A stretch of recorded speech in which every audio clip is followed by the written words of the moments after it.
Kami, for you, what was that? What was it like killing Carla? Walk us through that. I mean, how was that scene? If you think about it, me and Carla never actually shot it together. We were never in the Sure. same room. But in the moment, I remember when I was doing it by myself about Carla, there was a lot of like prep emotionally. Playing Sarah, I understand her motive behind all of that. I understand the anger that she has. So yeah, I think killing Riley, I think Sarah needed it. I told Kami to be just as crazy as possible. Fine. We've got all three of you together now, and I think this is something that Kelly and I have discussed a little bit. Where do you guys sit on the we'll call it the dynamic between Tim and Riley? What is it? Is it banter? Is it flirty? Is there like some feelings there? Is it just close friends? Where do you guys kind of weigh in on that? I think that there's definitely some romantic tension there. Tim is kind of like a lost child. He I don't think he knows what he wants, and he's definitely not emotionally available at all, which is why I feel like it makes sense in the story that nothing ever really happens.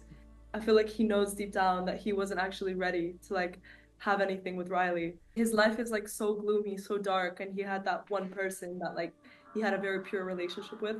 So in that way, I feel like it really worked, the dynamic between them.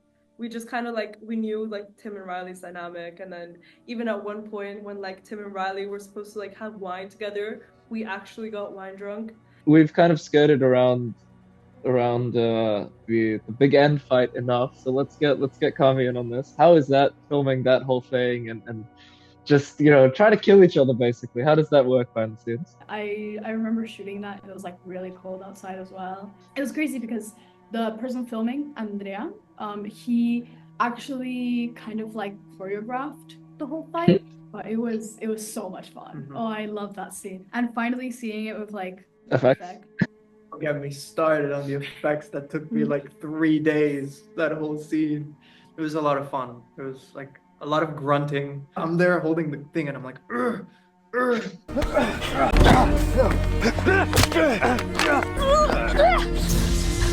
The makeup was crazy. Okay, Kami's makeup was always spot on because you looked insane in the best way. Kelly, when you had all the black makeup around your eyes, it made sense because of the bone, right? Electrocuting your face.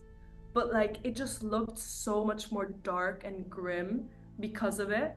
And you were like way scarier. I would say probably for Kelly and I, as people who've written the show a lot, probably one thing that looking back we kind of wanted to do a little more that we kind of get to do this season is have like just really really badass female characters. We realized how me and like Kami are playing kind of like these opposite forces of like female characters. I think Riley plays kind of like the heroine arc. Besides like that one scene with Tim at the end, I think Riley and Sarah's dynamic that you see a bit longer, you kind of see the different perspectives of this one world. Sarah even mentions it that like, oh, this is not the lesbian I heard about and whatever. Like if he was like this massive legend and you're seeing him in front of him and he's nothing. He's just like this broken soul and it's just very I think it's kind of hurtful for her because she kind of like lost a lot of hope.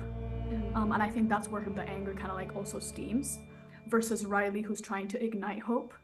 So it's kind of like this clash. You know what's even more fucking sad? That I died. I wanted to ignite hope, and the hope is literally dead. Which is crazy because now I'm like, what's the next episode? The last thing I really really want to talk about, this is the first time we see kind of Tim revert back to this insane killer, whatever, murderer, and he kills for the first time again. He loses his shit completely, comes back. Tim is dead in his head. So what's that like for you, Kelly? You know that line that he says, Tim Bockwell is dead, you're dealing with somebody else now? He's literally referring to the nice side of him kind of dying, and now he's letting his lesbian alter ego just take over for the rest of the season.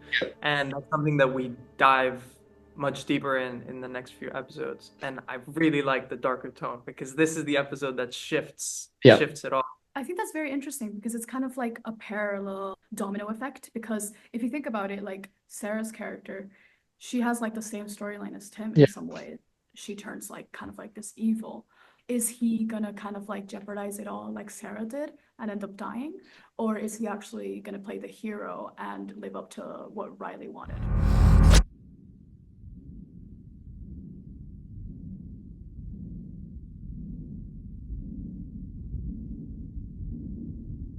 I was definitely shocked because I hadn't seen that type of acting from Kelly before, and I hadn't seen that darkness come yet. So I was shocked. In one of my lines, I'm telling Tim, I'm like, it wasn't mercy, it was wrath. So the way that Kyber had spared me in the past and like kind of allowed me to live. The fact that Riley is thinking about Kyber as she's dying and having that realization that Kyber is all part of his plan, like it was wrath. Yep. I think that's so fucking depressing that those were her last thoughts. And I really connected it to that moment of you killing Sarah because that's like the wrath is like infecting everywhere. Well, it's arguable that Sarah is like more of a threat than Kyber in this episode. Like Sarah was just angry and shot She's on Riley. smoke, man. She's just on smoke. She just wants revenge. It's so fun to watch, though. It's so fun to watch a character that's like totally stable just lose it, right? All right, guys. Thank you so much for coming on and speaking to us about this episode. You guys are both fantastic in it. It's been an absolute pleasure to have you part of the cast this season. Thank you, Zain, for being the host today. I was about to say it again. Thank you, Zain. Chris.